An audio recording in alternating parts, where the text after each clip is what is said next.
যেদিন আমার হাজব্যান্ড চলে যায় সেদিন থেকে আমি আমার অনেক পাশে যাওয়া চেয়েছিলাম, কিন্তু কেউ আমার পাশে আসেনি। সেদিনকে সবাই আমাকে মুখ ঘুরিয়ে নিয়েছে, সবাই নানাভাবে আমাকে প্রতারণা করেছে। আমার নিজের শ্বশুরবাড়ি তারা পর্যন্ত আমাকে কুনজরে দেখেছে।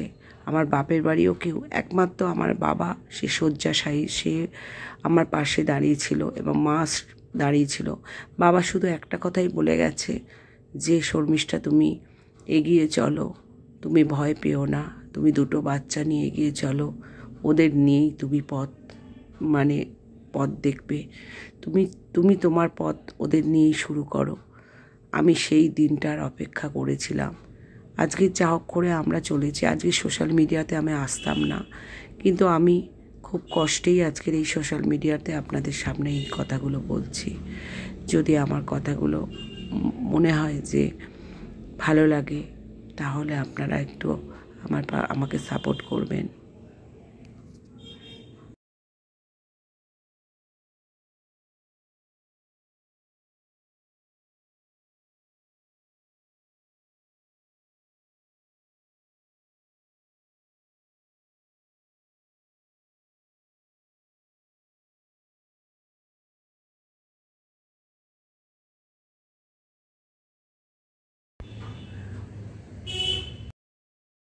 কিছু বলতে যাচ্ছি, আপনারা আমার চ্যানেলে অনেকেই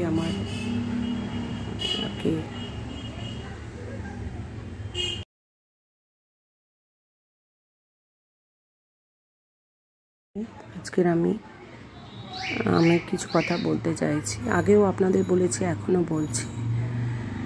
আমি যেভাবে রয়েছি আমি জানি এরকমভাবে থাকতে হচ্ছে, কেননা কিছুদিন যাবৎ কয়েকজন লোক খুবই বিরক্ত করছে, যারা কি বলবো, তাদের নাম বলবো না। যাই হোক, আস্তে আস্তে সবাই সব বলবো।